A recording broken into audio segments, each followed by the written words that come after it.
right. It's all the capital factor stuff you're going to get. Thanks for coming. I'm Josh Baer. This is the intro to the Austin startup scene, and really glad to have you all here. I am just at Joshua Baer on Twitter. Damon, who's one of our guests here today, is at Damon on Twitter. This whole series is the ATX Startup Scene series. We do 4 different talks over the course of the month. So the first Tuesday is Intro to Fundraising, or how to meet angel investors. Second Tuesday is Intro to Accelerators, or how to get into an accelerator. This Tuesday, third Tuesday, is Intro to the Austin Startup Scene. And that's really for anybody that's new to Austin, new to the startup scene, wants to work at a startup, is trying to just get your head around it. And then the next Tuesday, we're doing a new one, which is Intro to Crowdfunding. So the idea is, all kinds of different things that lots of people want to learn about. And each one, we usually do I'll do a brief talk at the beginning to set things off, about 30 minutes. And then we always have different guests up with us as well that we go into just open AMA or Q&A and have other people to answer questions. So at the VC one, the fundraising one, we always have different venture capitalists up here. At the accelerator one, we always have different people who went through a bunch of other accelerators. And for this one, we always have other community organizers or people who really know how to navigate the startup scene. And there's nobody like that more than Damon, who we'll introduce a bit more later. And then the crowdfunding one obviously would be all about crowdfunding. So real quickly, I took a picture of everybody. I'm going to post it for the event, but I can tag 9 more people in here besides Damon. So anyone want to shout out some of their Twitter names? Anybody? EHOPPE. EHOPPE.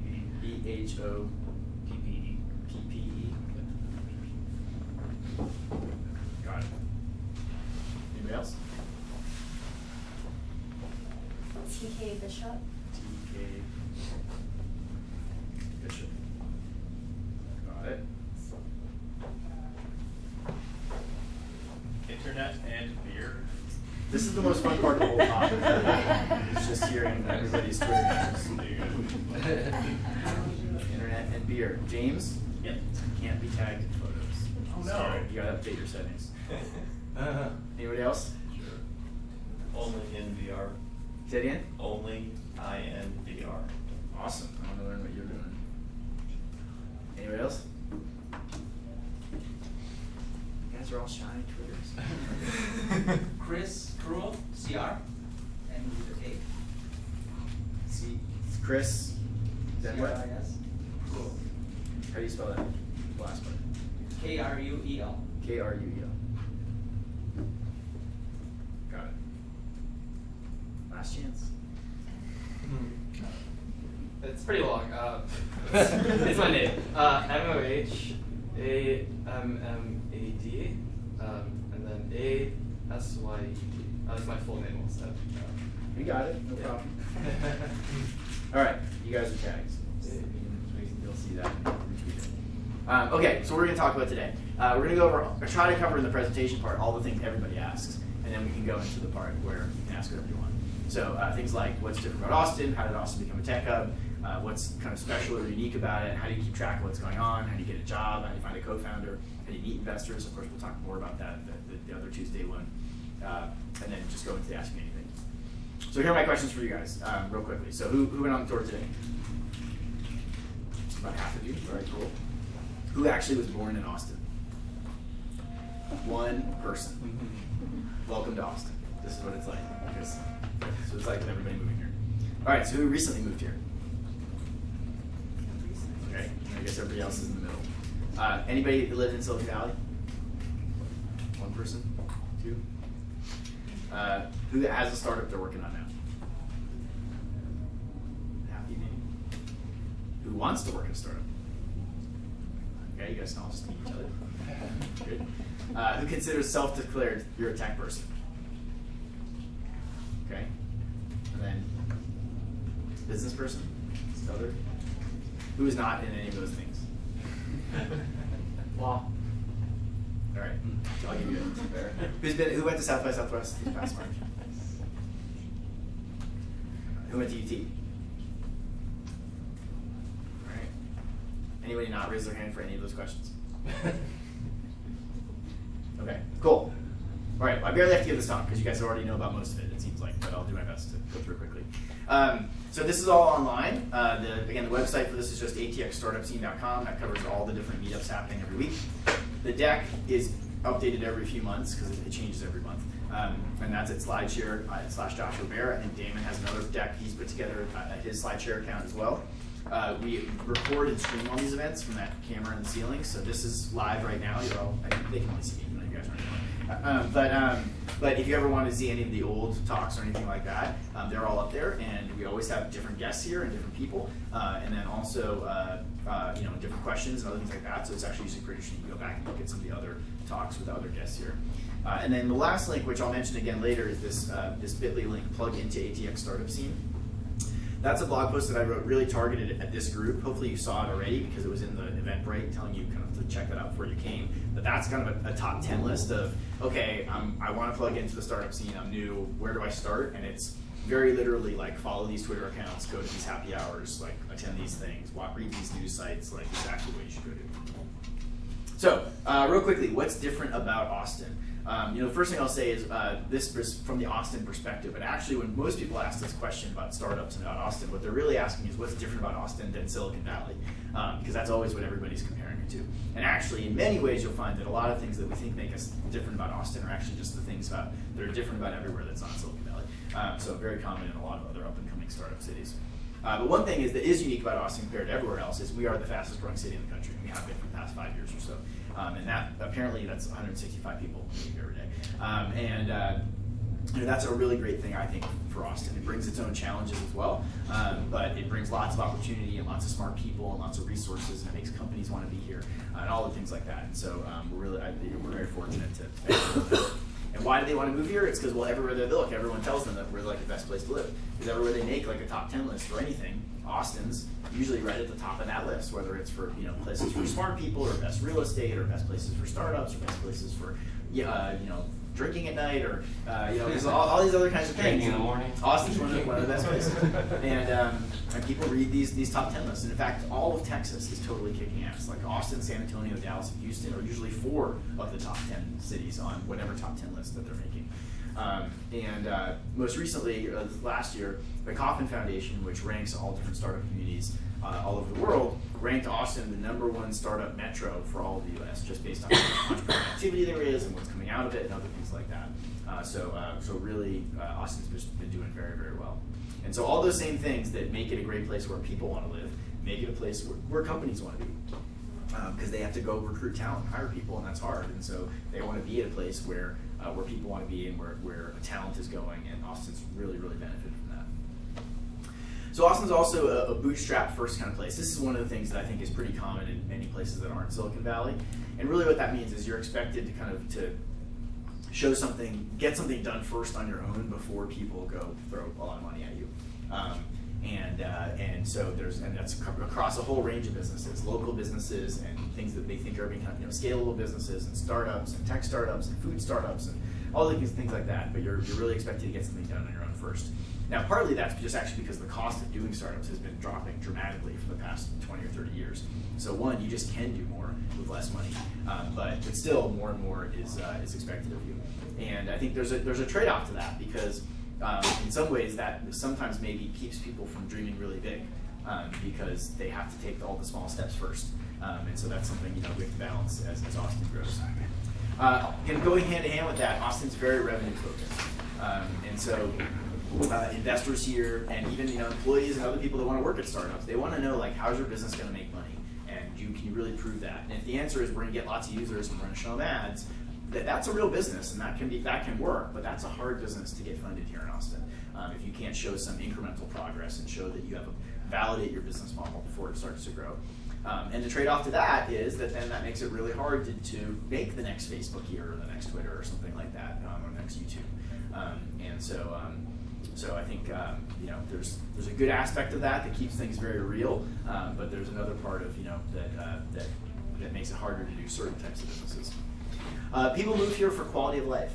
This is not a scientific study, but that's just my own observation of people that I talk to. Generally, all kinds of people move here, all kinds of places, and all kinds of stages of their life. But if I had to bucket it and really stereotype everybody, I'd say that the most common situation is they're mid-30s to mid-40s. They're starting to have a family. They realize they're never going to own a home in California. They realize that they want to work hard, but there's other stuff they want to do as well, and they want to be in a great environment, and they like the outdoors and the music scene and other things that are here, and that's a big reason why people move here.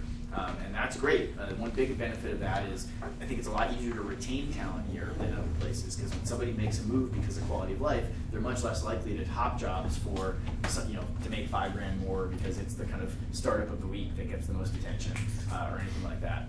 But then on the flip side of it, I've heard some entrepreneurs that have moved here from other places complain that people don't work hard enough. They want them to go bust their butt and really work, because that's what it takes a lot of times to make a real startup happen.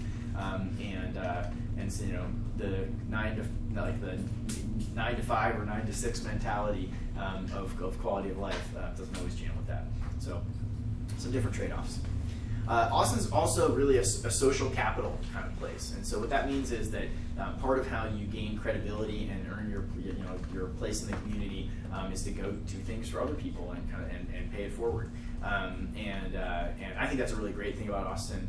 It's something that really drew me into the community, and something I've certainly tried to live up to. It's something that Damon does every day. But really what that means is if you're new and you want to meet people or plug into things, you go volunteer and stuff, and you go help other people out. You figure out what other things, how can you help plug into the other things that are happening. And I think you'll find people are really receptive to that, and then they start to share the love, and lots of good things flow around. And then finally, we benefit from this real rising tide mentality. There's this feeling in general that Austin's booming, things are doing well, things are growing, and that for me to do well, the people around me don't. It's not a zero-sum game. They don't have to do poorly for me to do well. In fact, I'm probably going to do better if other startups around me are doing well. If other startups are raising money, that actually is going to make it easier for me to raise money. If other startups are having success and growing their businesses, that's going to actually make it easier for me to go do it. And a lot of other places, it doesn't feel that way. It feels like it's very, very competitive. So that's a really special thing that we have. So here's my quick history lesson. I'm not a historian. I didn't read any history books. This is all from me talking to people and what I've learned. I've run it by a lot of the historians I've considered since then, and they all say it seems to check out pretty well. So I think it's pretty good. But this is totally my version of the Austin history story. And so if you talk to lots of different people, you're going to find that overwhelmingly this guy's name comes up over and over, George Kosmetsky. I think he's really seen as one of the godfathers of making Austin a technology hub. And he was a technology entrepreneur. He was the CEO of a company called Teledyne, which was a major national computer company. He then got involved with the University of Texas, and he was teaching there. He helped start the IC Squared Institute, and then through that the Austin Technology Incubator, which is one of the first incubators in the country, and really left a great legacy here in Austin. And he worked with a few other people, a guy named Avril Bobby Inman. He was, I think, maybe the deputy director of the CIA or something like that. He was obviously an admiral. He then got involved with Kosmetsky and with a guy named Pike Powers to help really do economic development here in Austin and really try to establish both Austin and UT as a major tech hub. And the major way they did that was through the MCC initiative, the Microelectronics and Computer Consortium. That building doesn't have MCC on it anymore, but you might recognize it. Does anybody know what that building is? It's the pickle.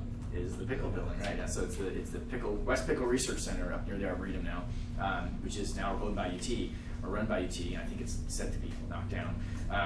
But that originally came as this big consortium in the 80s, and it was, what happened was at the time we weren't worried about the Russians or the Chinese, it was the Japanese that the US was worried about, like having to compete with, and were they going to be better than us at semiconductors and computers and chips and things like that.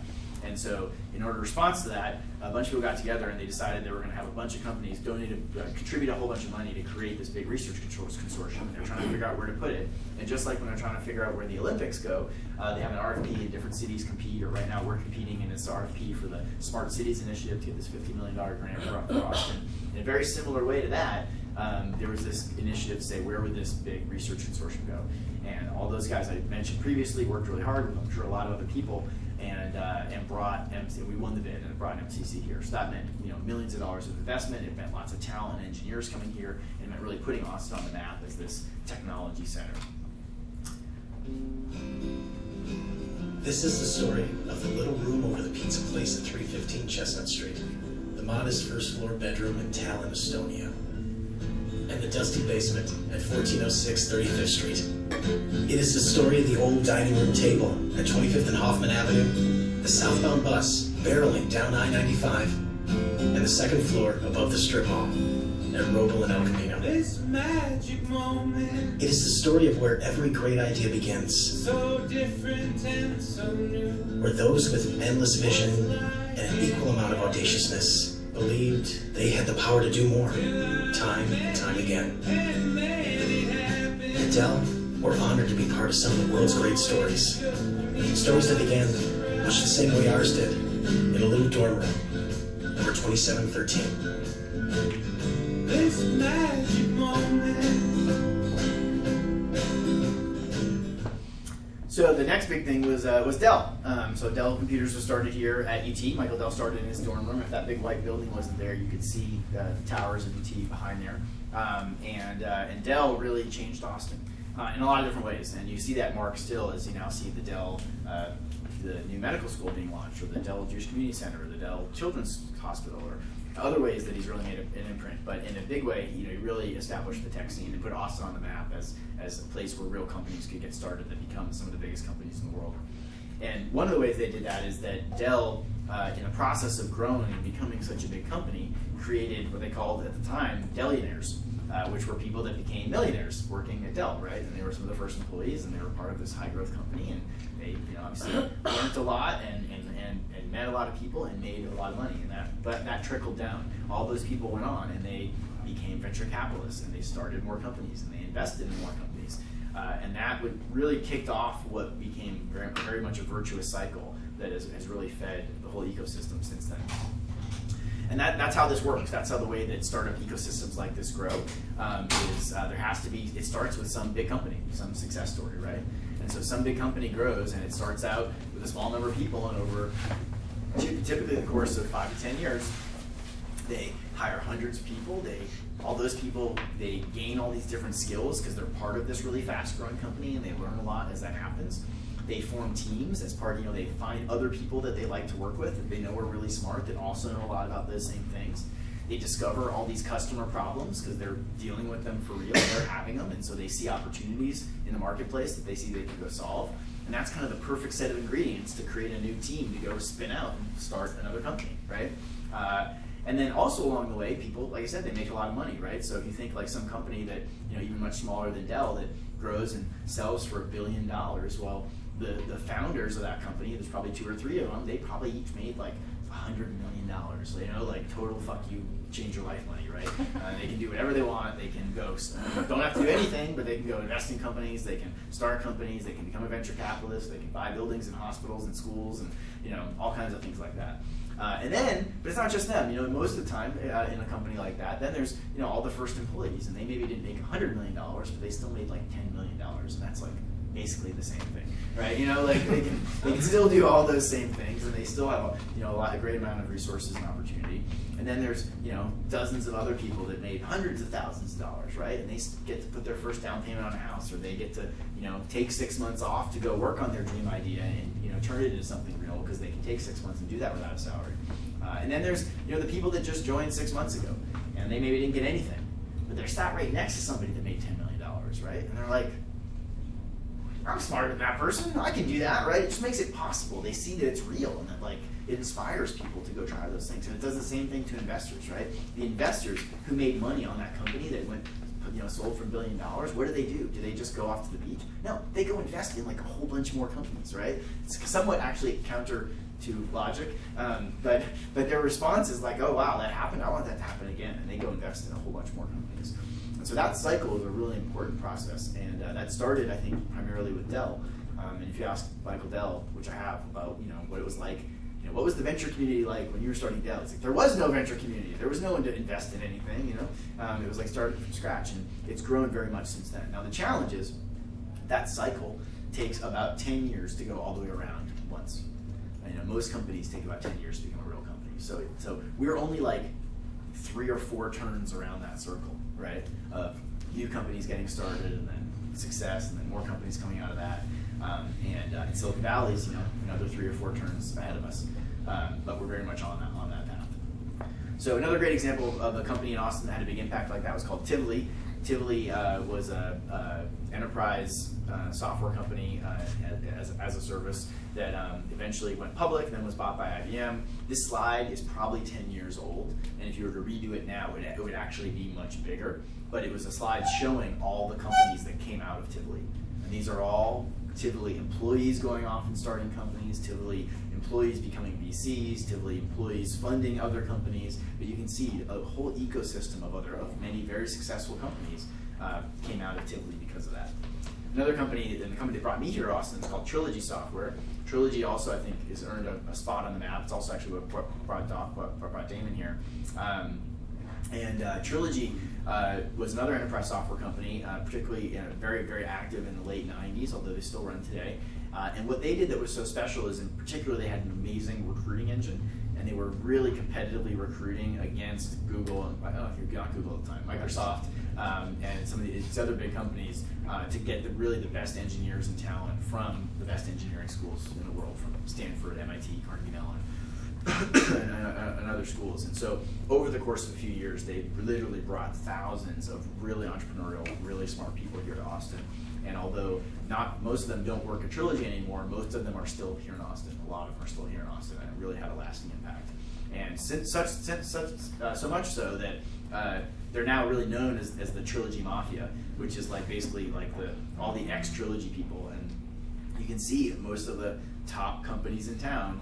A lot of the senior leadership there are all ex-Trilogy people. And for me, one of the best signs of what the next really hot, great company is going to be is you see all this herd of Trilogy people start getting sucked into it. When you see all of them joining the senior ranks, then that's a pretty good sign. That company is going to be one of the next breakouts. So saw that happen at Bazaar Voice, at HomeAway, at Retail Me Not, at Indeed. You see it happening now. Brett Hurd, the founder of Bazaar Voice, just started a new company called Data.World. What do you know? He's got a whole bunch of those same people pulled in right from the beginning. WP Engine is another company I'm involved in, and they've got they're really starting to scale. And who knows? I'm on the board. I can't say anything official, but certainly on the path of the kind of company that would IPO someday. And what do you know? They start bringing in a whole bunch of other really talented people from that network. And here are just a couple others, but these are some of the other big success stories in the past few years. SolarWinds is another that have created multi-billion-dollar companies and created this kind of entrepreneurial culture that spins out a whole bunch more companies. And so there's dozens of companies that have come out of Bazaar Voice. There's at least a dozen that have come out of HomeAway, a bunch from Indeed. There's just our HomeAway IPO'd and was acquired. Well, which, as we see now, is actually fairly common. I have that Tivoli too, and others. Now HomeAway is owned by Expedia. And I should put on there, well, that's not quite, it wasn't $1 billion company, but they just today announced that CSID was bought by who? Forgetting somebody. It's a $350 million deal today. So here's some of the other companies that are maybe up and coming, maybe some of the next IPOs or next big exits. I'll just give you an idea of some other ones you might keep your eye on, some of those I already mentioned. And here's some of the really big companies. There's a lot of really big companies with big offices here in Austin. We have the second largest site for Apple here in Austin. A lot of people don't know that. Microsoft, Google, Dell, Dropbox, BigCommerce and Atlassian, Indeed, they already mentioned. Lots of companies with a really big presence here and growing. So what are 5 really special things about Austin? So one is South by Southwest. We already talked about it a little bit. I'll talk about the crawl. I'll talk about why Google has such a big presence here and what impact that has. The University of Texas, and then of course Capital Factory. So South by, a lot of you said you've already been there. We're really lucky to have South by here in Austin. South by has been going for more than 30 years now. It's a music festival, film festival, and interactive festival, which is the tech part of it that most of us care about. It started out as a music festival and over time added those other parts, but then the interactive festival has grown so much that it now really, I think in many ways, dominates the rest of the festival.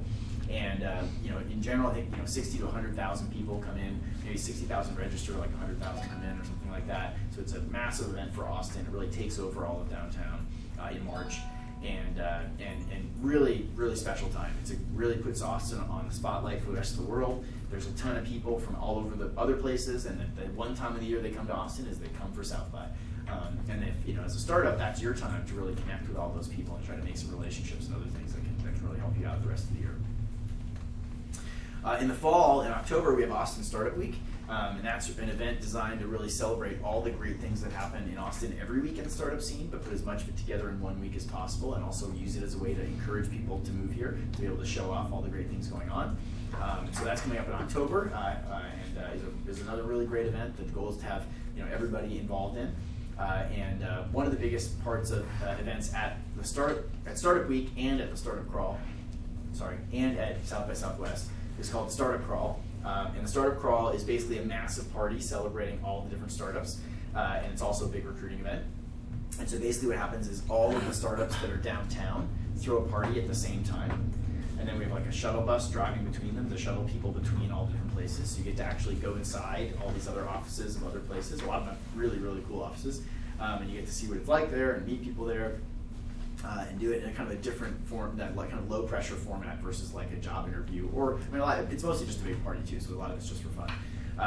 And then for the startups that are too small to have a party at their own office, or they don't live downtown, we always have a whole bunch of startups that we host here at Capital Factory. This picture is from downstairs in the atrium here. We take over the whole downstairs, and startups have little tables and booths. And so it's really designed to really just make it easy to get exposure for your startup in a way that would be hard otherwise. And especially at South by, that's where we started it.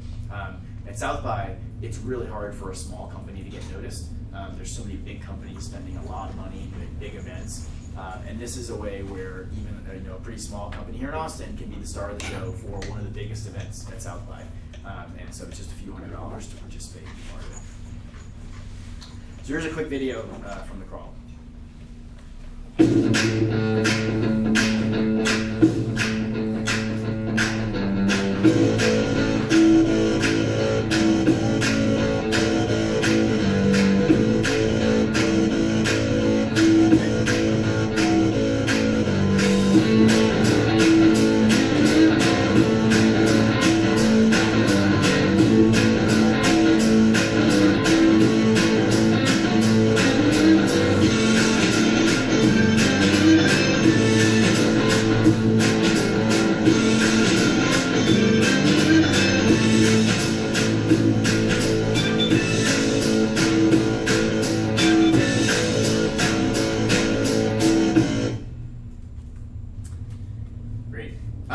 So another thing that's really special about Austin is that we're a Google Tech Hub. And so Google selected Austin along with about a dozen other cities around the country and probably a couple dozen around the world, where as one of the most up-and-coming, or most important up-and-coming startup cities. And that basically just means getting a bunch of resources and help from Google. And so they sponsor a lot of activities that go on here. They give us access to Google engineers and talent and people to help with things. And then all of our members here get a passport so that if they go to any of these other cities around the world, they basically have a landing spot. There'll be somebody there that'll give them a free place to sit, to work out, and to work from, and they'll introduce them to people and other things like that. So that's been really a great partner of ours and really, really helpful. Austin was also the second city to get Google Fiber. And so Google Fiber's on its way, still rolling its way through the city. Anybody have Google Fiber now? A couple people. It's really interesting. Google's priorities with fiber is not to get it to the people who will pay the most money for it, unlike most cable providers. Actually, their focus really is on inclusion, getting fast internet to people that wouldn't normally be able to get it. So a lot of it has ended up to start with, in kind of lower income areas of Austin. They've put it into public housing projects to make sure that everybody there gets free Google Fiber. A lot of schools and other places. And what's amazing about it, and I think just a testament to the power of competition, is even though Google Fiber is not everywhere yet and is not available to everyone in Austin and is still rolling out, it's had a major impact on Austin and on the bandwidth that we all get. So even though I don't have Google Fiber at my house, our place is covered by Time Warner and by AT&T, before Google Fiber even launched, just when they announced it, the local internet company, Grande Internet, announced their own fiber service and launched it, which they wouldn't have done if Google hadn't done theirs. And so then a bunch more people got access to fiber through that. And then also before Google launched, AT&T felt pressure from it, and they launched their gigabit gigapower service because they wanted to get it into market before Google did. So now there's a whole bunch of people that have access to gigabit from AT&T that didn't have it before. And then for me, I have Time Warner at my house, and we still don't have gigabit, but overnight, my internet just magically got 3 times faster. And I don't have to pay any extra for it. And I'm serious, like the speeds on it officially tripled. And that's all directly in response to Google announcing Google Fiber. So even though I don't have Google Fiber, I've greatly benefited from the fact that Google announced Google Fiber. And I think a lot of people in Austin have, and that's been really great. And finally, they're testing their autonomous cars here. So that's really cool. I really hope that we're one of the first cities that has autonomous cars that, that we all can use on the road. I have a Tesla, and it drives itself a little bit, not very well. It's pretty awesome, though. I think this is definitely really coming, and it's going to be really great. So a couple more things. So University of Texas, again, it's kind of just north of us right here past the Capitol. We're so lucky to have that here. Pretty much every great startup city has a great university behind it. And the University of Texas is one of the largest universities in the country. In addition to that, it has the largest graduating computer science class, which is ranked 8th in the country. So it's churning out just almost 1,000 computer science grads every year.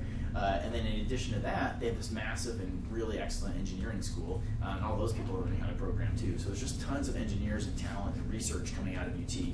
That's a big part of what makes Austin so special. Here's a last video. This one's about my class at UT, maybe. Longhorn Startup is designed to give student entrepreneurs the opportunity to work on their startup while they're in school and get real course credit for graduation. I'm a biology major. I'm an MBA student and also earning my master's in advertising. I'm studying electrical engineering. I'm a junior film major and computer science minor. We've brought in some incredible speakers to meet with our students, like Michael Dell and Brett Hurt and Mark Cuban. We have a lot of great presenters come. The speakers are really fantastic. When you've got a startup that's real, it's time to get involved in the lab. And the lab takes the seminar to a whole new level by giving you a bunch more credit, connecting you with local mentors, and giving you lots of time to work on your startup with your peers. I wanted to get some real-world business experience before I graduated. When I signed up for the class, I had to start defending my idea and my business model right then. In addition to getting time to work on their startup, they get matched up with local entrepreneur mentors that work with them to improve their pitch, to focus them in the right direction, and to help them get it pointed towards funding and acceleration. A lot of the acceleration that we've had so far wouldn't have been possible without this class. We've had some of the greatest mentors. I mean, the access to folks like Josh and Bob and Ben Dyer and just the entire mentor network. They're always so knowledgeable and so helpful and always willing to give us so much support that I think not only has been invaluable, it's just been fun. This class has linked me with a mentor that has just become an angel to us. And it's always been a fun experience just because they're also fun people. And you get to talk to those people and ask them questions and kind of get a glimpse into how successful people made it to where they are. Get this kind of insider knowledge, learning what it means to make a company, to make a startup work. There are a lot of great resources on campus for student entrepreneurs. But it's also great for them to be able to get off campus and go to Capital Factory, where they're surrounded by other real entrepreneurs that are working on their startups and learning from each other. I'm so pleased to have Capital Factory. It's such a great place. That's where we meet up with some of our mentors. It's a beautiful place to work, and it's a hub of entrepreneurship in Austin. I started my first company when I was in college, but we didn't have any of these kinds of support structures. We had an entrepreneurial center, we had business courses, but nothing like this that could give me time and credit to actually work on my startup in school and learn from all the great resources that the university has to offer. I've wanted to be in this class since it started. This is what I came here to do. Build a startup and take it to the next level. This class has been amazing. I love it. All right, so that's Longhorn Startup. Obviously, I'm biased. I think that's one of the best entrepreneurial things going on at UT. But I've been running that class. This is our 10th semester right now. I started with Bob Metcalf, I'll talk about in a minute. And our demo day is coming up in just a few weeks. It's May 5th, so about 3 weeks from now. And we're going to have Mike Maples there. Mike is one of the top venture capitalists in the world. He's ranked number 19 on Forbes' Midas list of the top venture capitalists. He's one of the first investors in Twitter and Chegg. He's got a bunch of other great companies. And he's going to be here getting interviewed by Bob, as well as having our 15 student startup teams present what they've been working on. So we'd love to have you all attend that. It's lsdemoday.eventbrite.com, and it's coming up in just a couple weeks. So we'd love to have you join us there. Bob, I mentioned, we're so lucky to have Bob in Austin. Bob invented Ethernet, like the wire that plugs together all the computers. Actually, not the wire, but the protocol that goes over it. He then, because of that, founded a company called 3Com, which I remember very well. It was sold to HP for a couple $2 billion.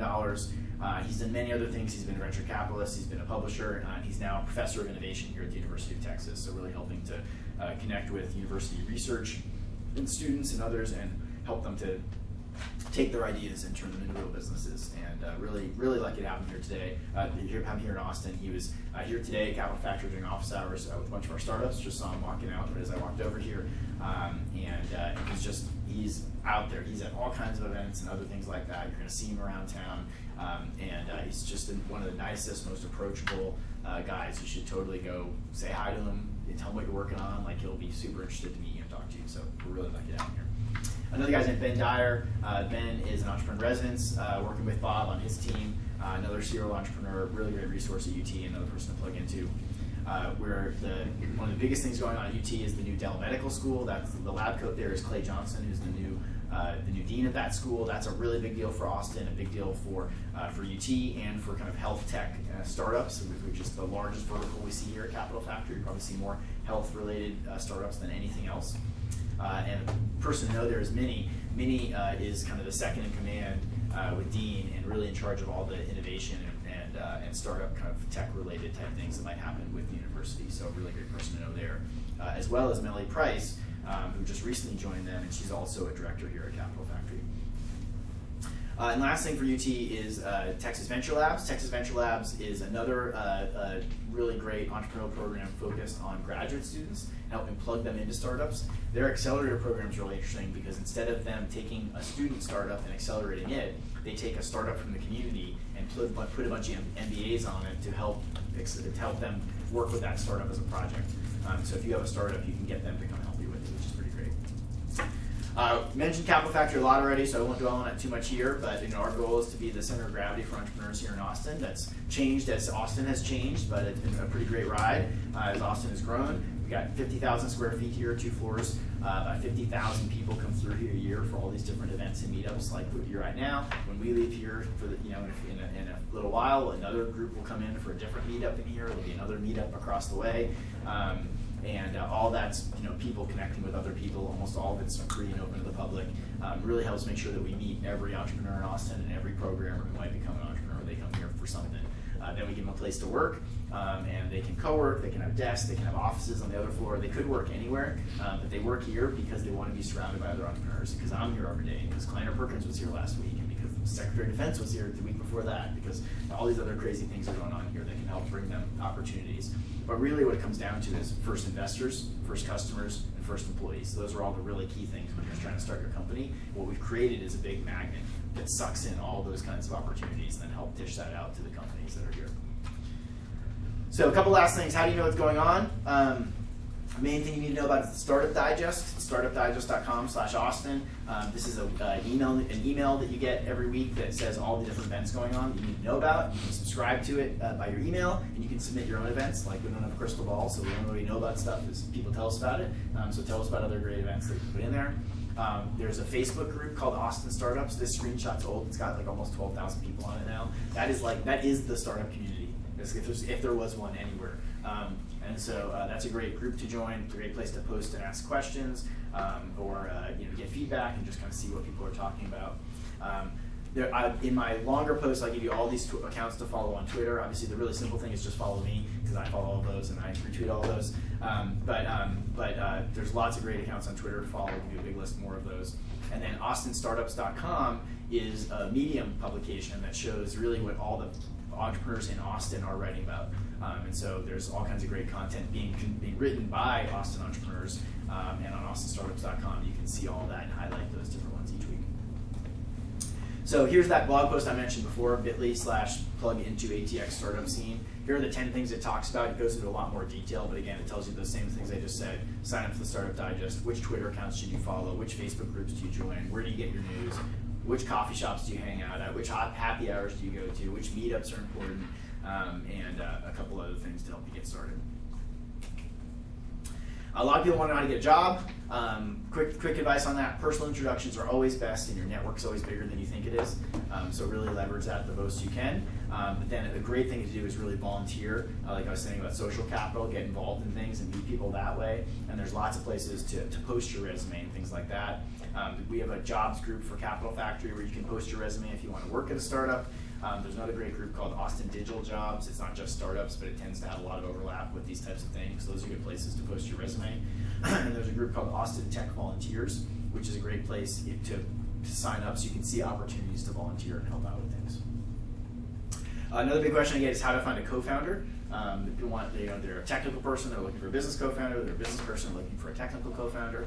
There's a meetup here on the second Monday of the month called the Co-Founder Meetup. It's basically like a pitch event in the big room. So basically 10 different entrepreneurs will get up and pitch their idea to the group, trying to both get feedback and look for people that might join it.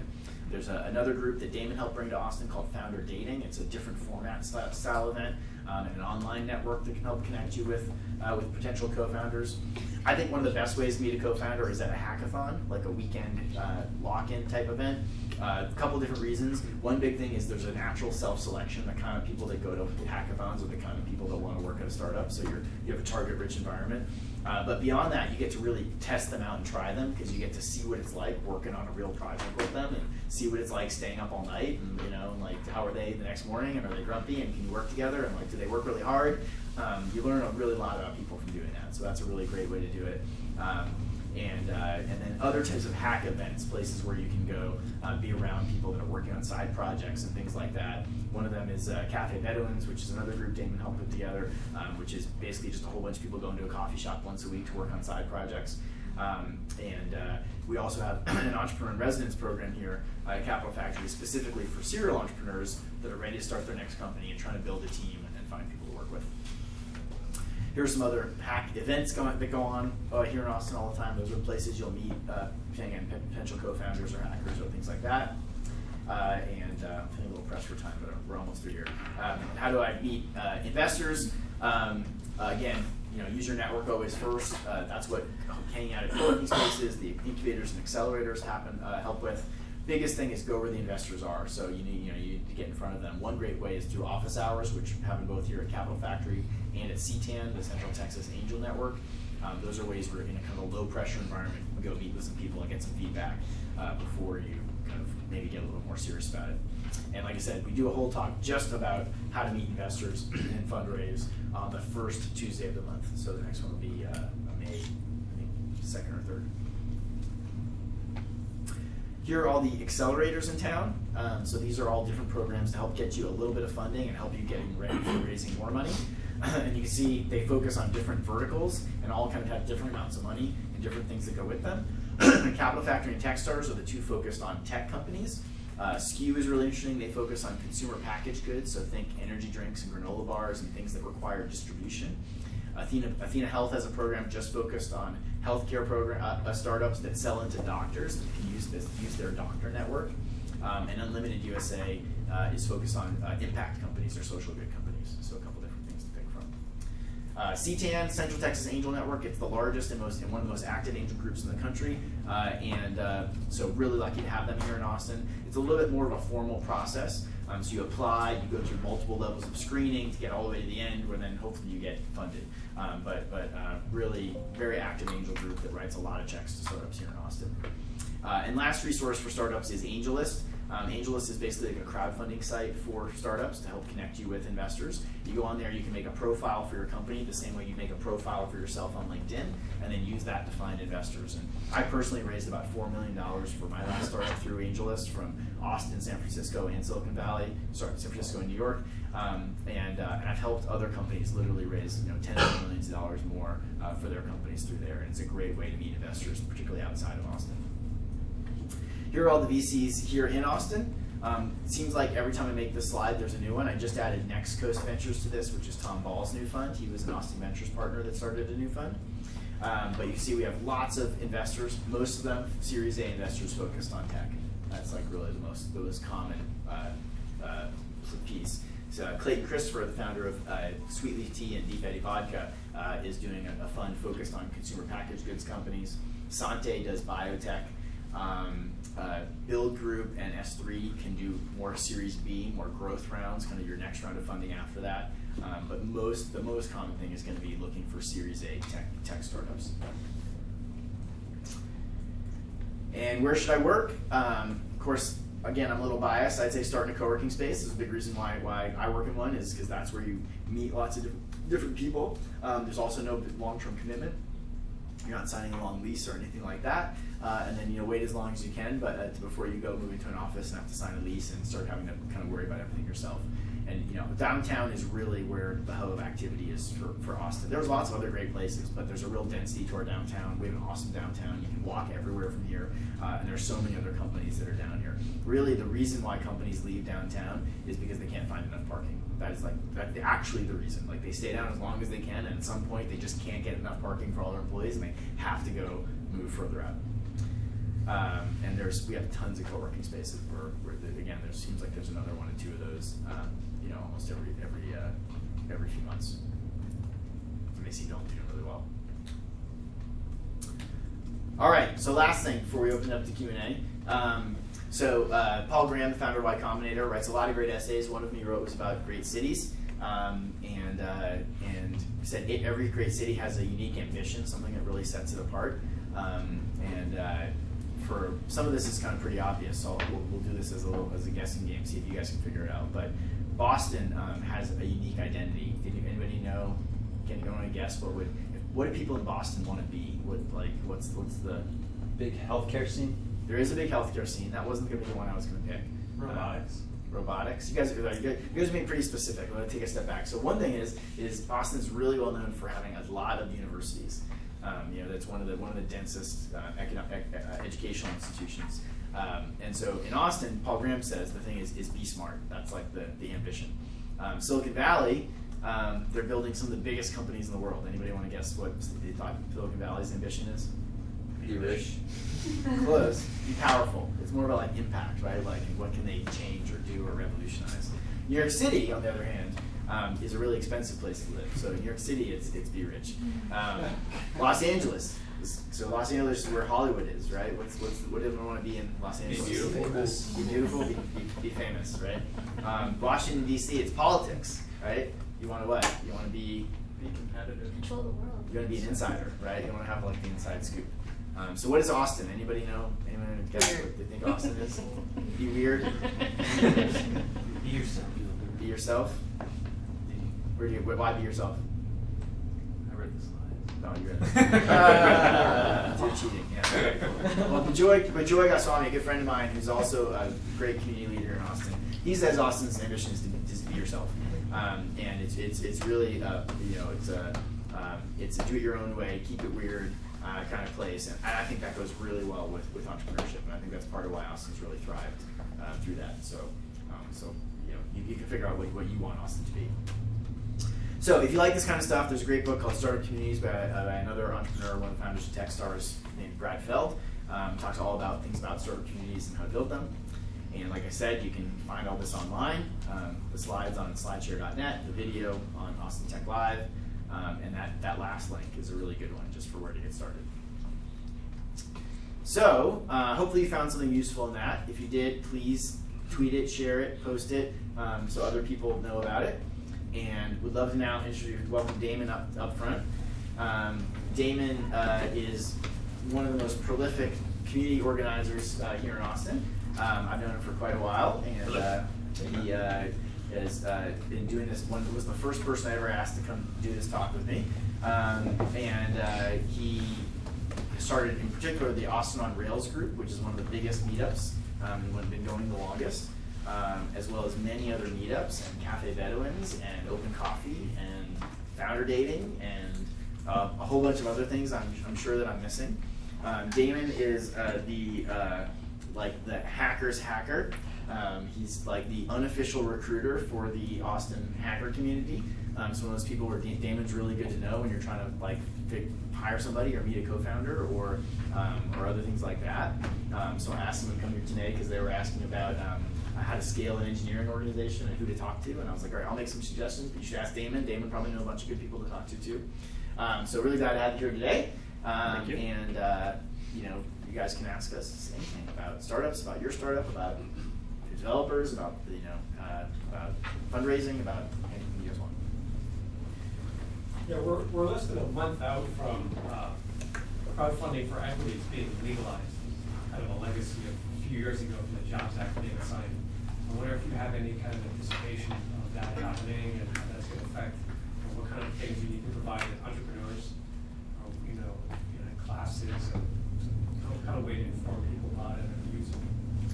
Yeah, honestly, it's something that I'm really interested in, but we haven't done a lot with up till now. A lot of our companies have raised money through crowdfunding, both equity crowdfunding and customer funding through Kickstarters, as well as through more like Funding Circle or micro ventures or things like that. And it seems like it's worked pretty well for a lot of them.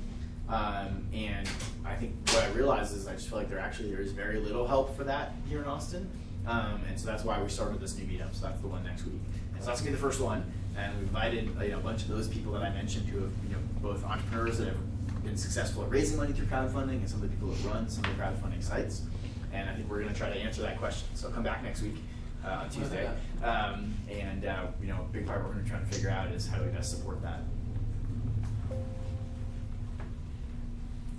Who is helping all these entrepreneurs understand their financial models of their business and managing the money once they get it?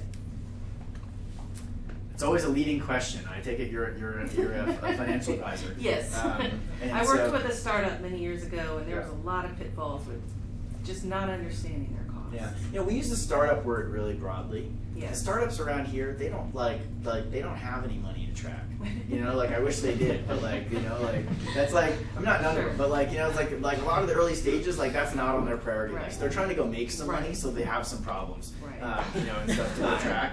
But developing their model to show to investors. For example. They're generally that's something they have to work on themselves and they have to figure out. That's one thing they go talk with advisors about or mentors and try to get some advice on. They go download example ones off the internet, build things like that. They got no budget for paying you, zero. They got that they're scrapping it together. They got to figure out how to make it work. About the time they go get their Series A funding, and they raise a couple $1 million, is about the time where they start to have resources to go hire other outsourced bookkeeping services and maybe a virtual CFO or other people to help them out with some of those things. But I just think you asked how are they doing it? They're figuring it out on their own. And is there shit that's all screwed up? Totally, I'm sure there is. It's not. It's not on their priority list. It's that's the lower part of their problems. For example, mostly they're managing expenses, not income, which actually is a lot easier, right, in some ways. And they're trying to get to the point where they're managing a lot of income. So. Do you have any? No, that's great. Yeah. So I'm at the $0 point and managing expenses, and part of that is trying to determine how to write a job description for an IT person to create a prototype. Where do you begin? I don't even really know. I know what I want, but I don't know the lingo. Is there help for that? Mm-hmm. Yeah. So I guess one way we would say to meet developers, to meet people that are in IT, would be to go where they are, in terms of these meetups that we're talking about.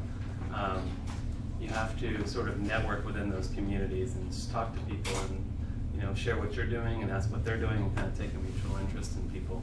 Because you said you have $0, so you're not looking to go hire a consultant to get, help kind of tell you what to do. So you need to kind of be a little bit more maybe collegial about it and just have chats with people. And if you're in this space, they have mentors and office hours and things like that, and some people will have experience in that space as well. But it's just starting to network and talk to people and try to get some friendly advice when you don't have the dollars to pay them. And I think kind of presumed in his answer is when you say something back to me, what I really hear is I need a co-founder. I don't have, my team isn't right. I don't have the right people on the team to be able to do this. And it's going to be really hard to outsource evaluating that and picking somebody. And you really want somebody in your team. If that technology is an important part of what you do, you want to have somebody on the team that can do that. And so one gets back to the how do I find co-founders kind of thing. Some other quick answers, so one of the great things about the internet is you can go find examples of everything, right? So you're saying how do I write the job description? You go find examples of other people's job descriptions, right? And learn from those, right? And beg, borrow, and steal, and figure out what you can take from that that'll help you out.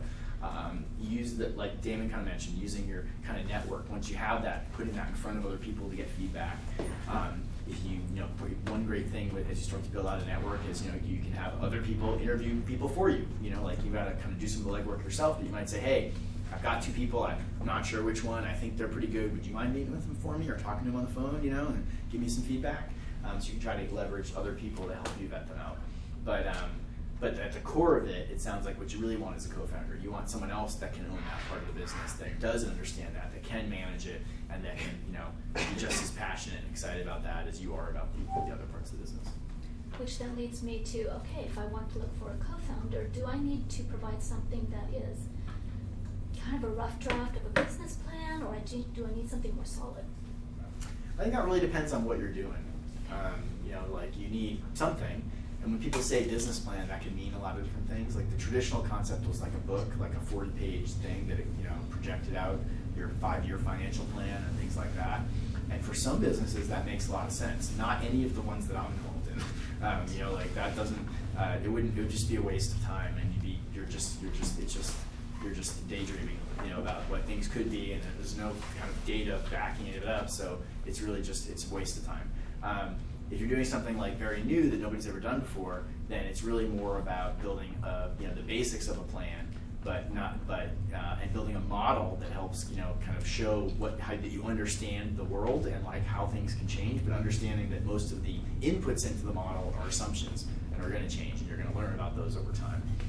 And so typically, you're really looking for a 1 to 2 page kind of overview that's going to focus on the team, like who are the people, what's the problem you're solving, what kind of traction do you have, like what have you been able to prove or validate so far, and like what's the current real state of what you're doing, and like that can be 1 or 2 pages to really summarize it, and that's usually what you need to show it to somebody, to show it to an investor, other things like that. So this could be like a blog with some stats on it, a little brief. I mean, the similar thing is it's your AngelList profile. Like that's exactly what they want. And that's the way to think about it. Is like if you just go and fill in your AngelList profile in detail, that's the questions that everybody wants. And I'll tell you, when I'm evaluating things at this type of stage, really it's like I look at like if I'm skimming the page, it's like what's the 1-sentence description of what they do, and then how much traction do they have.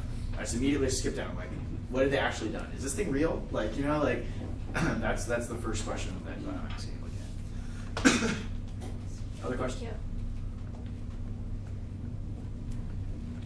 Back first. So, hitting a lot of pavement, writing a lot of emails, saying do the good homework on Crunchbase, writing a lot of cold emails. What would you say is a good pointer for grabbing some attention throughout cold emails when you're talking to investors? I know everyone wants a recommendation, but sometimes. Yeah, I mean, the best thing is find someone to forward it from someone else. The best introduction is always going to come from somebody they know. So that's the first thing. Other than that, really personalize it to them. Don't focus on what's so great about you. Focus on why they are such a good fit. What about them makes them be a good investor for you? Is it why do you think they'd really be interested in it? And it's not just because we're going to make a lot of money. And so that might be like, hey, I can see you're really passionate about these topics or this space, and I think you'd find this really interesting. Or it can't be someone like invested in a competitor of yours, but if you see like they really like that space, or there's something similar to another company they invested in, you might say, hey, I saw that you invested in this company. I think we have a lot of things in common, and you'd be a really great investor for us because you would bring that experience or network or other things from that other business that could really help us. And I think that's what you'll find a lot of investors are really looking for. They want to invest in something where they help, where they make a big difference, where they're better than any other investor, and it's not just like you just want their money. And so how can you communicate that? Implicit in what he's saying is like, don't blast a whole list of people with the same email, because that's just not going to get you anywhere. He's saying personalize and give them reasons why it's good for them. So it's very personal. It's not like I'm gonna mail 500 people and see. Hopefully I'll get a few people to respond. Like some people do with mass mailing. It's just probably a really bad idea in terms of trying to find investors. Yeah. What's the tech breakdown of Capital Factory? Like, or is it mostly primarily focused in computer science, or is there some mechanical sort of development work? That sort of. Yeah, we have a huge range of companies that we work with here. That's not the buckets I would usually put them in. That's more coming from the university of, is it computer science or engineering or other things? I mean, most companies have elements of all those things in them. Mm-hmm. Our general take is, we work with tech companies and software companies, but we think of that very broadly because almost every business and industry is being revolutionized by technology and software right now. And so, we don't think of ourselves as a hardware-focused accelerator, but we've got like more than a dozen hardware companies. It's like a lot of them, and they all have big software components to what they do too, and they're usually internet enabled, and they generally. I have not seen a hardware company in a long time that had more hardware engineers than software engineers. It's just so it just becomes a part of what it is. And hardware has become so much more modular and so much more like software. So lots of hardware stuff going on. Well, we think of it more typically by industry verticals. So health tech, education, real estate, energy. These types of where big data, mobile. Those are places where we've got lots of clusters. But we work with hundreds of companies. So that's one of the great things for investors and other people. One of the reasons they like coming here a lot is because they come and they're like, hey, well, I'm interested in this, this, and this, and whatever they say, we can put together 5 or 10 really interesting companies for them to meet with that fit those criteria. And that's one of the benefits of the kind of the scale and the number of companies that we have. And there's ATX hardware meetup if you're interested in hardware. That happens monthly. Yeah, there are a lot of hardware specific things. In fact, let's see, just real quickly, there should be a hardware slide in here somewhere. There we go. Yeah, if the question was specifically about hardware, here's like a whole bunch of other hardware groups, and then different kind of startups that have been successful. Cool. This is a little bit of a different type of question, but obviously there's a lot of work that goes into partnering with 100 startups as the Capital Factory. Do you accept volunteers to help do that work? Is that all you? Who is working on it behind the scenes? Oh, I do everything myself. No, we have about 25 people on staff. Okay. And we do have interns and other people that help out in other ways too, and so definitely we'd love to chat if you want to help out. But yeah, we have about 25 people on staff, so a lot of people. I mean, all the events and programming and other stuff going on, and the accelerator program, and the co-working space. There's a lot of people that go into running that. I'll introduce at the end of a few of the people that are here today. You can talk to too. Okay. Do you think the recent reports that have shown the funding decrease from Q1 2015 to 2016 is a sign that the investment community might be in a bubble, or they think there might be a bubble going on? What are your thoughts on that? No. Specifically, I mean, if it was a bubble, that would be the bubble bursting, we wouldn't be in a bubble. That would be, if their claim was that that would be like the end of the bubble. But I don't think it's either of those things. First of all, it's almost useless to look at things quarter to quarter. It's not like it's an even thing in that, it's like, and typically if you look at the deals that move the needle each quarter, there's like one big deal and then like a bunch of little deals, and if there doesn't happen to be one of those big deals one quarter, it doesn't mean anything. It's just that the thing is lumpy, and also venture capital in general was down this quarter across the board. It wasn't an Austin thing. It was down everywhere. So again, I just don't worry about that. I just don't. No, not at all. And getting back to the slide about VCs. I mean, all I know is there are more VCs here now than there have been in a long time. And like I said on that slide, it seems like every 6 months or so there's a new one. And so yeah, I just don't buy it. The past 3 months, I have seen a big pullback on angel investors, and it was related to the market when the market was really choppy. And I don't even know where the market is really right now. But that there are a lot of angel investors invest out of free cash flow, like they're making money off the market or other things, and that's what they're investing out of. And if the market pulls back, they have to pull back for a while. But that doesn't affect a lot of the bigger investors. That's not the right one. So yeah, I just don't buy it. I don't know. I have a completely unrelated question. Wait, did you, Damon, I was just going to say, different opinion or? No, but I think that generally that the valuations may have been just higher out on the West Coast. We don't tend to have them run ahead of ourselves here the way that they do out there.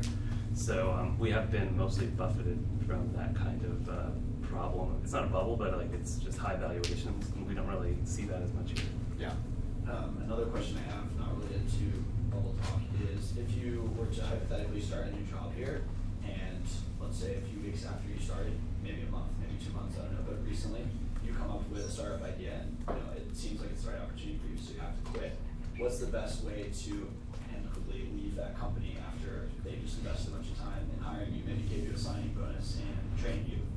Just a few weeks after that happened. Is there a right way to do that? Hypothetically. For a friend. Asking for a friend. I don't know, that's tough, man. If that happened to you, what would you do? Obviously, it's probably not gonna happen to you, but. It's a good question. I don't know. I probably wouldn't quit after 2 months, but I'd probably work on my idea on the side. Don't quit your job too quickly. Some advice. I don't know. I just work on it on the side and build it up, and then bolt after 6 months, or I don't know. 2 months seems a little harsh. What do you think? I think it's glad you're thinking about those things. One of the things I'm really proud of here at Capital Factory is that we've been with our staff. We've had quite much more often than not, when it's been time for somebody to go, we've been able to work out a really smooth transition and both have them not leave us. We don't get 2 weeks notice and like we're stuck with, in a bad spot. And we were able to be very helpful to them in finding their next job, right? And other things, because we have a really big network and it's, I think in a way that's unlike a lot of other companies, we've been able to have a really good dialogue and path for people to feel comfortable talking about it and doing that.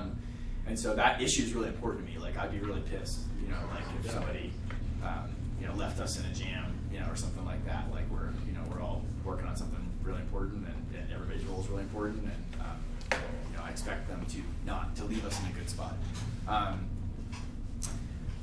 And it comes down to, again, I don't know where this person might be working or what the relationship is. But like for me, like I think that's a pretty big deal. And like most of the people that are working for me are doing it because they want my recommendation when they go get their next job, right? And other things like that. And obviously, if they don't leave us on good terms, then I'm not going to want to recommend them to somebody else.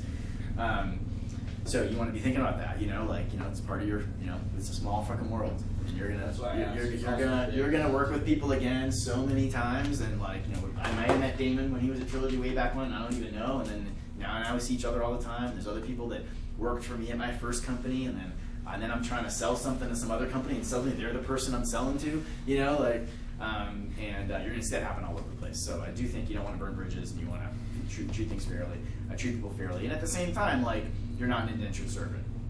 Unless they made you sign something that said, I'm going to work, I'll tell you, when people come to work for me, one of the things in the job description says, I plan on working this job for 2 years. And then we keep that. Every time we check in, I ask them, do you still plan on working this job for 2 years? And it's okay if they say no. I just want to know before everybody else does. It's like, I want to have the chance to okay, and it forces the question. Some people say, actually, I don't know, I don't think I'll be here 2 years from now. That doesn't mean they're going to quit tomorrow. But it lets us start having that conversation, right? So that then I'm like, okay, well, what is it? What are you looking for to do? Where do you want to go? How can I help you get there? And how do we do it in such a way that doesn't screw you and doesn't screw us, right?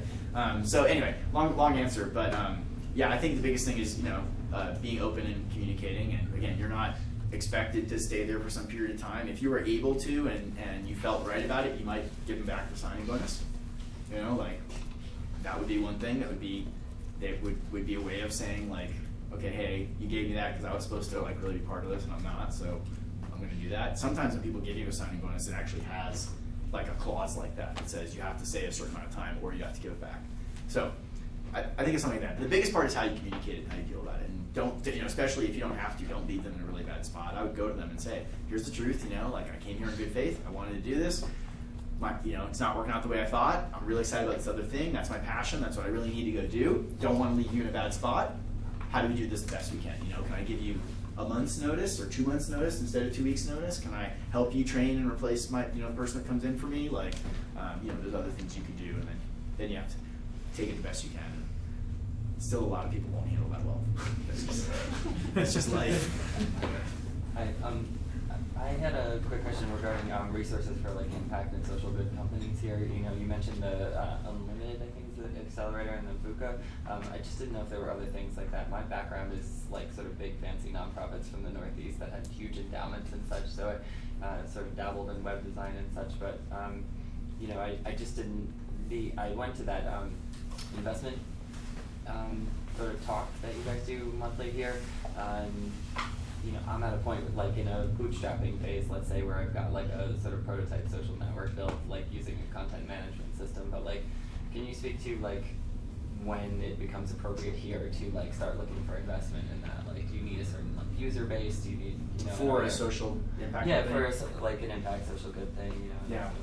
I think it's something Austin's really trying to figure out right now. There are a lot of people who want that to be successful, who want to say they want to invest in social impact companies and want to help social impact companies and want to see more of them here. And there are a lot of entrepreneurs that want to build social impact companies.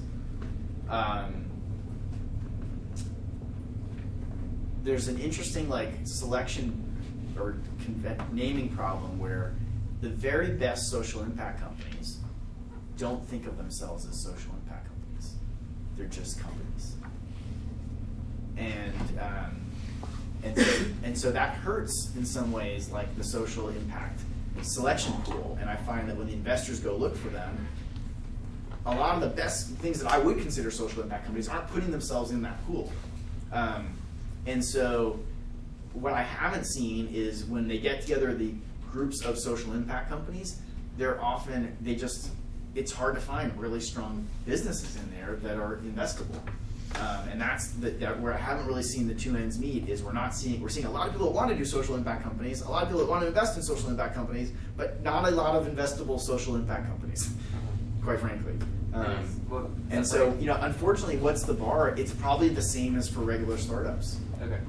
They're looking for the same things. They still want to know it's going to work and it's sustainable. And it's, that's part of being a social impact company is that it's not a donation, right? It has to become sustainable. It has to be able to run itself. And the signs of that are the same kind of signs as for a regular startup, would be my gut. Impact Hub VUCA. Yeah. Impact Hub VUCA. They're trying to do that. Yeah, trying to support entrepreneurs that are. There was a new program that just launched at Tech, or you just announced at Tech Ranch, a French group, and I'm forgetting the name of it. But it doesn't come with funding. It's like a mentoring program. And so I generally only list things that come with money as my bar, because there's a lot of things that will help you without money. But as a job seeker, specifically for a healthcare startup, is there a better way to identify companies with opportunities than just posting to a Facebook group that feels like it doesn't do anything, but I don't know? Well, it definitely does things. It does? Oh yeah. Like I know lots of people that have made connections by doing that. I'm not saying there aren't better things to do. Like I said, the first thing to do is always leverage your personal network first. But I definitely don't see any downside in doing that, and I find it to be very productive. Like if I posted right now, I have somebody with these kinds of, if I Twittered right now, I have somebody with these kinds of skills looking for a healthcare job like that, like 10 people would respond, and there'd be like a bunch of interesting things that would come out of it. I'm going to do that stuff. What kind of a job are you looking for? iOS development. Oh, and no one wants to hire you. Yeah, you might as well go home. Yeah. Pack it in. Yeah, no, that's not going to be, yeah, I'll tweet that after and you'll see it. We'll count how fast it takes for me to respond. But, other than that, there's certainly that type of, iOS development. Look at Built in Austin, as an example. They have jobs on there for 50, they just did a thing on the 50 most awesome Austin startups or something, and they have jobs built into their site. That's like clickbait, but that's... Yeah, but I mean, they got a list of 100 best startups. Well, it draws you in, and then you go on there and you see, well, what are these companies looking for in terms of tech? Yeah. Some of them will be iOS. So that's a big list of companies. If you go just health tech, I would look at which ones are offering it in health, because they have mostly healthcare companies there. We can give you our list of our health companies that we think are obviously some of the best ones that we've kind of narrowed down. So you want to kind of if your thing is how do I get past just looking at the list of everybody, you want to go network around and see which ones are attracting investors, right? Things like that, which AngelList can tell you, looking on some of those sites and things. How badly do you need a job? I would like one. Because I mean, if you post your resume or whatever on this Austin Digital Jobs group that he mentioned, say I'm an iOS developer looking to work in health tech, you'll get responses today. Yeah.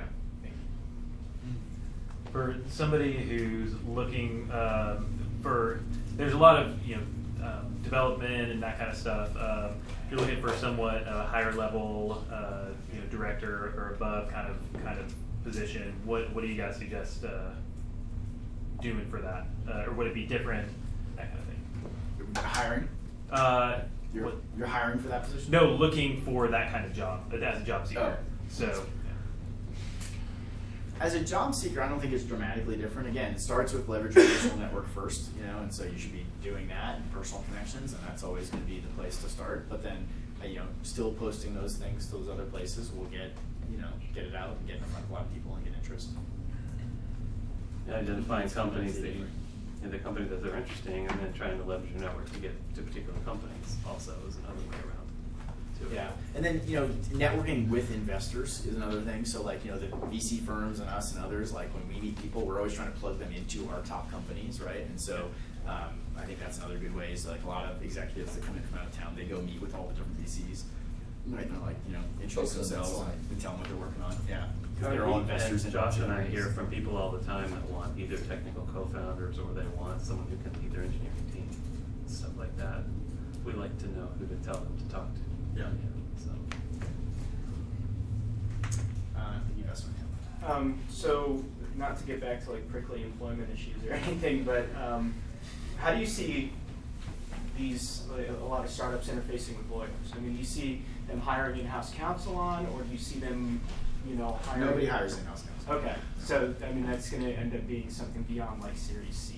Yeah, like about the time Series C is about the time you're hiring in-house counsel. There's a handful of law firms that everybody in town works with. I have a list somewhere here. And I saw there was like a slide that just buzzed by that was like Silicon Hills law group or something on there. Lawyer. It's a blog. Okay. Yeah. But here's a bunch of lawyers. Oh yeah. No, I know all these Way back. Yeah, I've seen some corporations building this corporate venture programs, corporate labs. Do you see this? Can you see these traditional corporations having a different role in this ecosystem? And there's a lot of them that want to do that. A lot of them come to us to talk about it, right? And they want to do programming and stuff with us here, so I'm sure there's more and more of that. I think they're all trying to figure out how do they plug in. Typically, big companies, they know that they are not good at innovating. They don't come up with a lot of ideas on their own. And so, they see accelerators and incubators as a channel to go get ideas and meet talent and things like that. We've got Booz Allen here on site, because Google does stuff here. Mercedes, Ride Scout is, Movable now is their new name. We have one of the things I actually wanted to mention is tomorrow night. So there's a happy hour after this tonight, which in a few minutes we'll walk over to, just for this group. And I think there's a lot more people coming just for the rest of the startup scene. Tomorrow night we have a happy hour here for the Movable competition, and that's Movable's owned by Mercedes. And this competition is to identify startups with interesting technologies they can use. They don't want to invest in them. They want to be customers. They're looking for like cool stuff they can go use, and across all parts of the business. Not just, it doesn't have to be something for like building a car or selling a car, right? There's lots of different parts of their business. And this is the second time we're doing something like this with them. The first time that we did it, they ended up narrowing it down to like 5 or 6 companies that they were most interested in that presented to them. And then out of those, I think 3 currently have multi-million-dollar like customer discussions going on with them. And none of those companies ever had multi-million-dollar discussions going on with anybody. Like that's like massive, massive opportunity for them.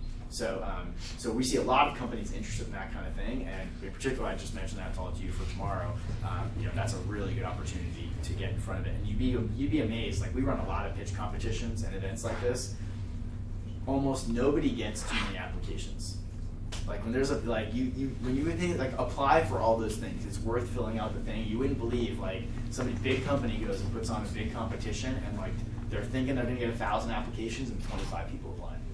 Like that kind of thing happens all the time. So it's really worth applying to some of these things and being part of it because there's some really big opportunities that can come out. And hackathons is another one I've seen where they'll speaking of innovation, they'll try to run hackathons around their API or whatever to get people using it and have prizes and whatnot to try to stimulate interest in their things that they're building. Are we time for one or two more questions? You mentioned the desire of Austin companies to hire within the Austin community. If you don't live here, what do you suggest to try to get their attention or try to make yourself kind of more marketable to them? 'Cause, I'm in DC and I don't want to be an insider. I want to be myself. And it's just been tough to kind of communicate with those companies remotely. I'm a little surprised to hear you say that. I didn't try to say companies want to hire local people, and I think they want to hire good people, and they're looking back from anywhere. And many of them realize that they aren't all going to come from here in Austin. So it's just a matter of how do you engage or get on the radar. For me, I get a lot of people reaching out to me saying, I want to move to Austin, I'm looking for a thing, can I meet with you, will you talk with me, right?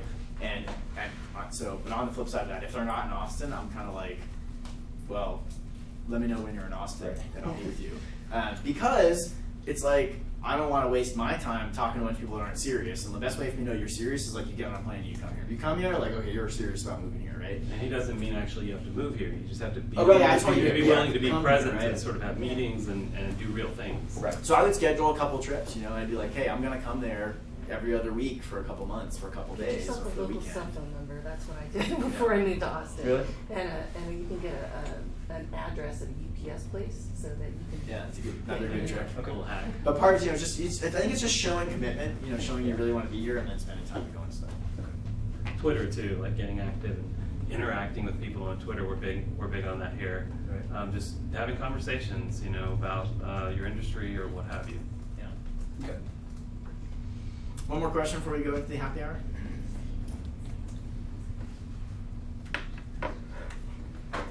He raised the bar. He said, "Keep standing between people and alcohol." All right, a couple quick things to leave you with. So I want to introduce a couple people. So Liz in the back, for those of you who went on the tour, it was with Liz. Liz is our new member ambassador, so if anybody is interested in co-working here or wants to know anything about that, Liz is a great person to talk to. JD, sitting next to her, is our venture associate. JD helps run the accelerator program and screen companies coming in that we're going to invest in or work with. And Arij, who's sitting in front of him, also works with him on that. Rochelle is our mentor coordinator, so she works with the mentor network of like 150 mentors that are here. And Chelsea is the accelerator coordinator, so she helps run all the accelerator programming and events and other things that we do. So those are all other people that can answer questions and you can talk to. And as we walk into the happy hour, it's, they're all there as well. I mentioned that happy hour is right after this, so hopefully you can join us. There's probably already a bunch of people in there, and that's just right after this. And even though you came to this talk today, we always do, after this one, just the intro to the Austin startup scene, we always do a happy hour after for people that are new to the startup scene. So even next month, if you don't want to come to the talk again, I'd really encourage you to come to the happy hour, and there'll be other new people there and other people to meet, and things like that. And then, like I said, tomorrow night is the Movil happy hour for this competition. So the competition's kicked off. The happy hour is really just to spread the word about the competition and meet some of the people that are running it and things like that, which will also help make sure you get into it or get their attention. I will tell you, like a lot of other competitions, I know there aren't that many submissions yet, which is it's a really good opportunity. Like I know from what I've seen them do last time, they're really serious, and if you get them interested, it's a 7-figure deal you're talking about. Most of the time, it's not small potatoes. So I really encourage you to check that out tomorrow. Last thing I will leave you with, we usually stay pretty apolitical, but I hope you guys are registered to vote. There is an election coming up May 7th, which is a Saturday. It's in a few weeks, and the big thing on that the tech community is interested in is Proposition 1, Prop 1, which is basically whether or not Uber and Lyft stay in Austin or they go. And so the no side is that we should increase all the background checks and other things on what they do. The thing saying that they don't think it's safe enough. The yes side says we're safer with Uber than without it, and less drunk drivers and a lot of other things like that, and that things have been working pretty well for the past 2 years. So, which tends to be the side that I'm leaning on. But whichever side you're on, I'd really encourage you to go out and vote, because one of the terrible things is that the tech community usually doesn't vote.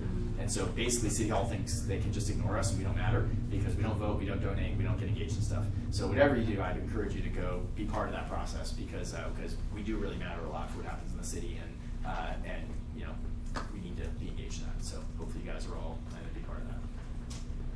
Cool. All right, so I'm going to walk over to the kitchen. It's right over there. You guys should all follow us, and hopefully we can talk some more there. Thanks. Thank you. Thank you. And this one talk, all the other time. And this one always is It's rambling.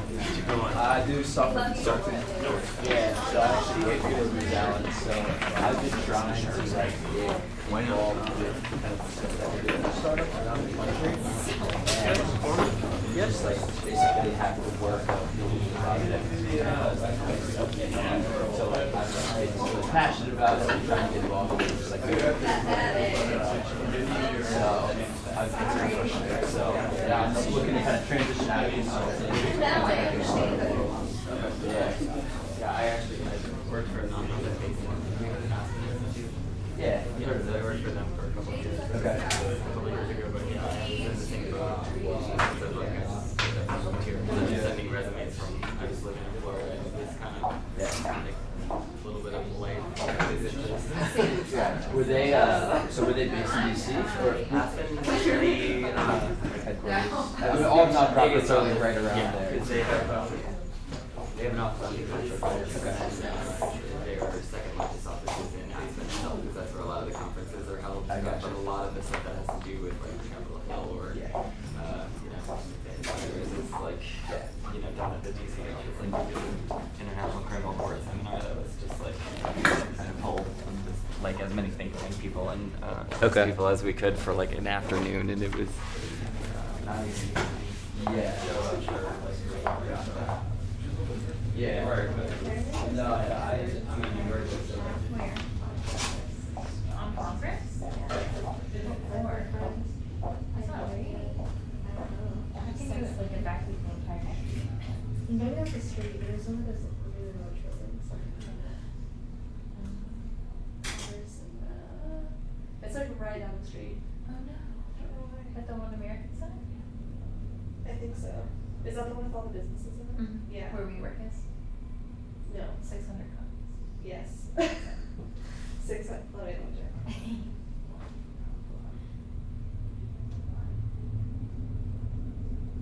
No, 9th and Congress. 9th and Congress. Yeah. Oh, up there. Yeah.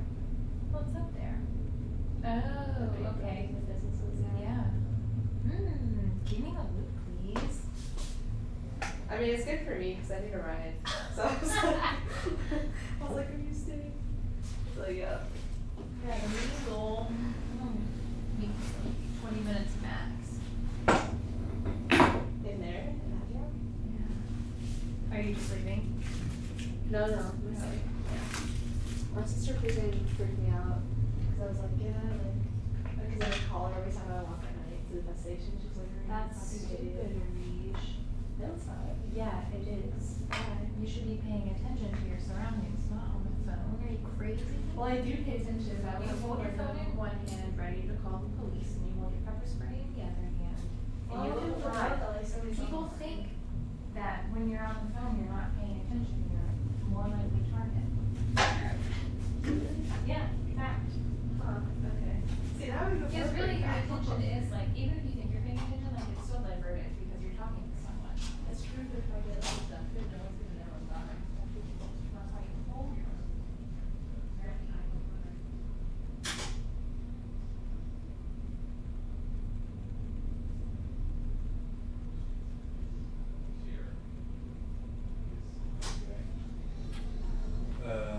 But the other guy won't need that anymore, don't worry.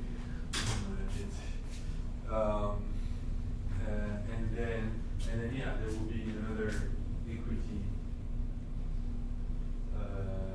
There will be other money that acquired for the next one. During the next round.